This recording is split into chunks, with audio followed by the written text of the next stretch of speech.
Hello, இன்றைக்கி உங்களுக்கு வெண்டைக்காய் போட்டு கடுகரைச்ச பச்சடி பண்ணி காமிக்கலான்னு இருக்கேன். கடுகு போடுறதுனால அதுக்கு பேர் கடுகரைச்ச பச்சடி. அதுக்கு நான் ஒரு 200 கிராம் வெண்டைக்காயை இந்த சைஸில் நறுக்கி வச்சுட்டுருக்கேன். இந்த சைஸில் தேங்காய் ஒரு பெரிய பீஸாக ஒரு 3 பீஸை சின்ன சின்னதாக கட் பண்ணி வச்சுட்டுருக்கேன். ஒரு பெரிய நெல்லிக்காய் சைஸு புளி இதுக்கு. அப்புறம் காரத்துக்கு ஒரு 10-12 மிளகா வத்தல். நீங்கள் உங்கள் மிளகா காரத்தை பொறுத்து நீங்கள் போட்டுங்க. அப்புறம் கடுகு வந்து ஒரு 1.5 டீஸ்பூன் கடுகு, ஏன்னா அதுதான் அதுக்கு மெயின். இதெல்லாம் மசாலா சாமான். இதை நம்ம எப்படி பண்ணுறதுன்னு பார்ப்போம்.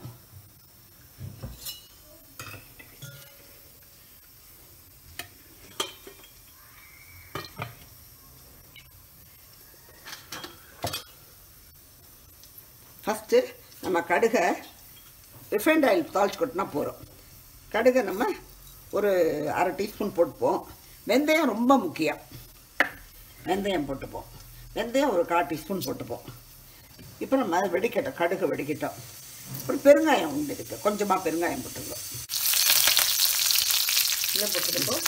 கடுகு வெடிச்சுட்டு பெருங்காயம் போட்டிருக்கேன், வெந்தயம் போட்டிருக்கேன், கருவேப்பிலை போட்டிருக்கேன். இப்போ நம்ம இந்த வெண்டைக்காயை ரொம்ப வதக்கம் அவசியம் இல்லை.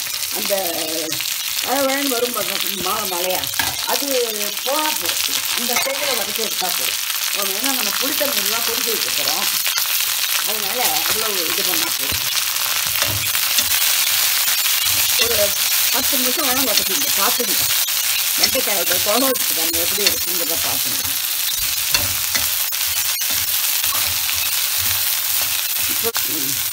இப்போவே நல்லா வெந்தயம் பெருங்காயம் எல்லாம் சேர்ந்து நல்லா வாசனை. ஒரு 10 நிமிஷம் மேக்ஸிமம் நீங்கள் வதக்கினா போதும்.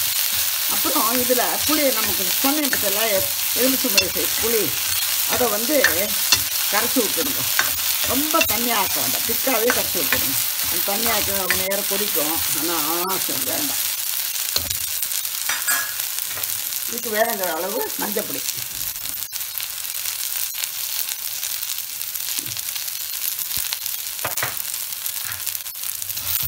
உப்பையும் தேவையான உப்பை இப்போவே போட்டுட்டோம். கல்லுப்பு தான் நான் போட்டுட்டேன். கல்லுப்பே போட்டுட்டேன்.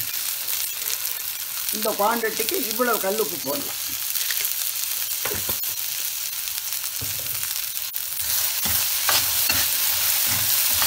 இது வதங்கட்டும். நம்ம அரைக்கிற மசாலா பார்க்கலாம்.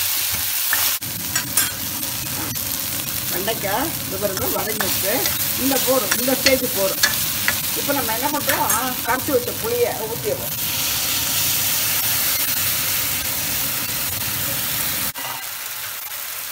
தேவையான மஞ்சப்பொடியும் உப்பையும் நம்ம போட்டுட்டோம். இப்போ இதை கொதிக்கட்டும். கொதிச்சு புளி வாசனை போகும், காயும் சைமல்டைன்ஸ் வெந்திருக்கும். இப்போ நம்ம அரைச்சி விட்ட சொன்னேன் இல்லையா, தேங்காய், வத்த மிளகா, கடுகு 3ஐயும் அரைச்சி அதில் ஊற்ற வேண்டிட்டான். அது கொதிக்கட்டும், காய் வேகட்டும். இந்த திக்னஸில் நீங்கள் அரைச்சிருங்க. இந்த மாதிரி நைஸு வழுமோன்னு அரைச்சிருங்க. அப்புறம் மிக்ஸி அலம்பி நம்ம தண்ணி ஊற்றும்போது அதை நம்ம ஊற்றி வைக்கிற தொட்டுக்கிற கூட்டு தான் அது. அதனால ரொம்ப தண்ணியாக பண்ணிடாது. தொட்டுக்கிற பச்சடி அதனால் திக்காகவே பண்ணுங்க.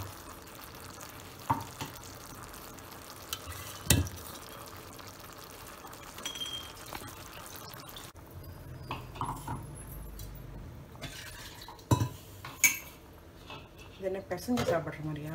பெசஞ்சு சாப்பிடலாம். அப்பளம் தொட்டு பெசஞ்சு சாப்பிடலாம். இல்லை கூட்டுக்கு தொட்டுக்கலாம், மோர் ஜாக்கு தொட்டுக்கலாம்.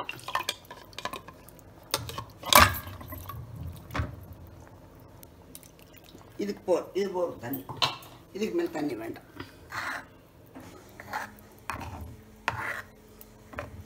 நான் மிளகா நல்லா கலர்ஃபுல் மிளகா இல்லை, அதனால கலராக இருக்குது. கருவேப்பிலை போட்டுட்டோம். இன்னும் கொஞ்சம் கூட போட்டுக்கலாம். நீங்கள் இந்த திக்னஸ் பண்ணுங்க. ஜாஸ்தி தண்ணி ஊற்ற வேண்டாம்.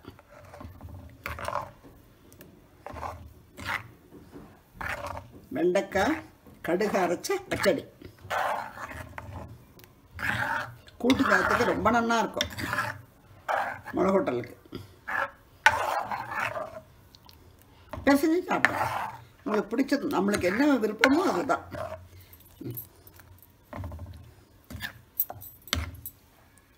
இப்போ இது ஒரு 10 கொதி கொதிச்சா போதும், அதுக்கு மேலே கொதிக்க வேண்டாம்.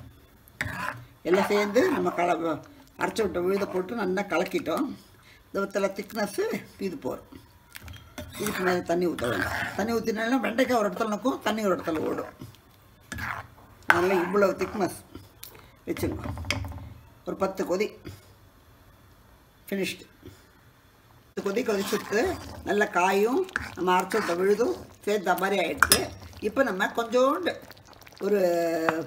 ஒரு டேபிள் ஸ்பூன் பச்சை தேங்காய் ஊற்றிட்டு கேஸ் அணைச்சிடலாம். இல்லை கேஸ் அணைச்சிட்டு கொடுத்த பிறகு அணைச்சிட்டு கூட ஊற்றலாம். தாளித்து கொட்டுறதுக்கு நம்ம ரிஃபைண்ட் ஆயில் போட்டிருக்கோம். கடைசியில் இறக்கிறதுக்கு ஆனோன்னா கொஞ்சம் தேங்காய் எண்ணெய் ஊற்றி இறக்கினாலும் வாசனையாக இருக்கும். கேரளா டிஷ் எல்லாத்துக்குமே உங்களுக்கு இதுதான் தேங்காய் எண்ணெய் தான் மெயின். கடுகு அரைச்ச பச்சடி, வெண்டைக்காய் கடுகு அரைச்ச பச்சடி ரெடி. கலர்ஃபுல்லான கடுகு அரைச்ச பச்சடி. சாப்பிடுங்க, டேஸ்ட் எப்படி இருக்குன்னு சொல்லுங்க, எனக்கு ஃபீட்பேக் கொடுங்க, எங்கள் சேனலை சப்ஸ்கிரைப் பண்ணுங்க. பாய்.